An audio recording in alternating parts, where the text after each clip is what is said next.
Hello दोस्तों, कैसे हैं आप। मैं आपका दोस्त रितेश और आज मैं आपके लिए लाया हूँ कुछ सच्ची डरावनी कहानी। तो अगर आप भी डरावनी कहानियों के शौकीन हैं तो मेरे चैनल को अभी सब्सक्राइब करें, क्योंकि मैं आगे भी आपके लिए ऐसी डरावनी कहानियाँ लाता रहूँगा। तो अपने अपने हेडफोन लगाएं और खो जाएं खौफ की दुनिया में।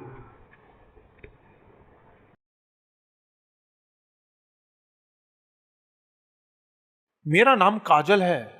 मैं दिल्ली की रहने वाली हूं। मैं जो बात आपको बता रही हूं, यह सब मेरी कजन के साथ हुआ था।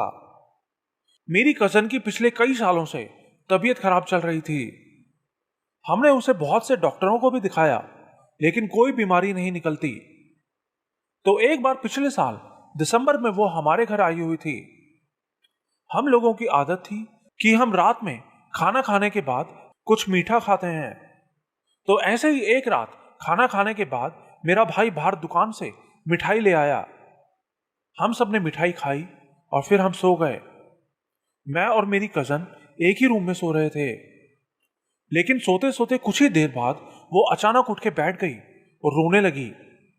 मैंने उससे पूछा कि क्या हुआ, क्यों रो रही है, लेकिन वो कुछ नहीं बोली, बस रोए जा रही थी। फिर मैंने अपनी मम्मी को बताया तो मम्मी भी उससे पूछने लगी, लेकिन वो किसी को कुछ नहीं बता रही थी। घर के सब लोग उठ गए थे। फिर हमने उसको साईं बाबा की भभूति लगाई और लाल मिर्च जला के उसके पास रख दी। वो करने के बाद उसने रोना बंद कर दिया और चुपचाप सो गई बिना कुछ बोले। लेकिन अगली सुबह वो फिर से रोने लगी। उस वक्त घर पे उसके साथ सिर्फ मैं और मेरी मम्मी ही थे।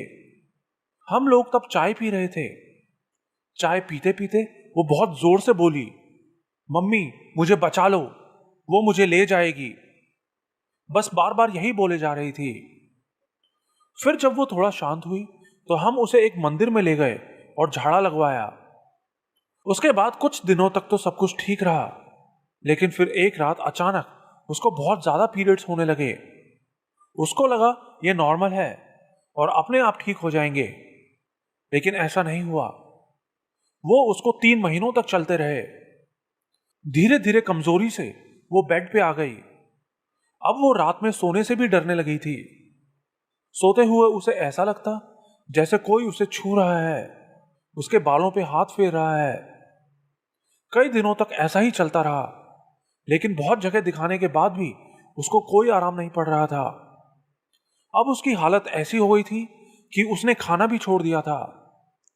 फिर एक दिन उसकी मम्मी उसके सर में तेल लगा रही थी।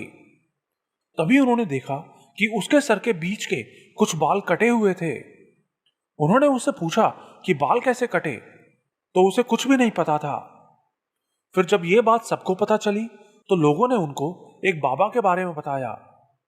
तो उसकी मम्मी और मेरी मम्मी उसको बाबा के पास लेकर गए। तो बाबा ने बताया कि उसके ऊपर एक जिन और एक औरत और उसका बच्चा है। बाबा ने बताया कि ये औरत जब मरी थी तब ये प्रेग्नेंट थी और इसके साथ इसका बच्चा भी पेट में ही मर गया था। और वो तीनों ही मेरे कजन को मिलकर परेशान कर रहे थे। जब वो औरत मरी थी तब वो प्रेग्नेंट थी और अब उसका मरा हुआ बच्चा 2 साल का हो गया था। और अब वो तीनों उसके ऊपर हावी हैं और उसे परेशान कर रहे हैं। फिर उन बाबा ने उनके घर पे कुछ पूजा पाठ किया। वो अब भी उनके घर पे आते हैं और उनसे कुछ सामान मंगवाकर कुछ करते हैं। अब मेरी कजन ठीक हो गई है, लेकिन फिर भी हमें हमेशा डर लगा रहता है कि कहीं फिर से ऐसा कुछ ना हो जाए। मैं आप सबसे यही बोलूंगी कि आप कभी भी अपने बाल खुले करके बाहर ना जाएं, नहीं तो कुछ भी हो सकता है। दोस्तों, आपको हमारी ये कहानी कैसी लगी कृपया कमेंट बॉक्स में जरूर बताएं। और अगर आप भी हमें अपनी कोई कहानी भेजना चाहते हैं तो डिस्क्रिप्शन बॉक्स में हमारा व्हाट्सएप और टेलीग्राम का लिंक है, जिस पर आप हमें अपनी कहानी भेज सकते हैं। हम उसे अपने शो में जरूर शामिल करेंगे। तो जल्द ही आपसे फिर मुलाकात होगी। तब तक के लिए गुड बाय।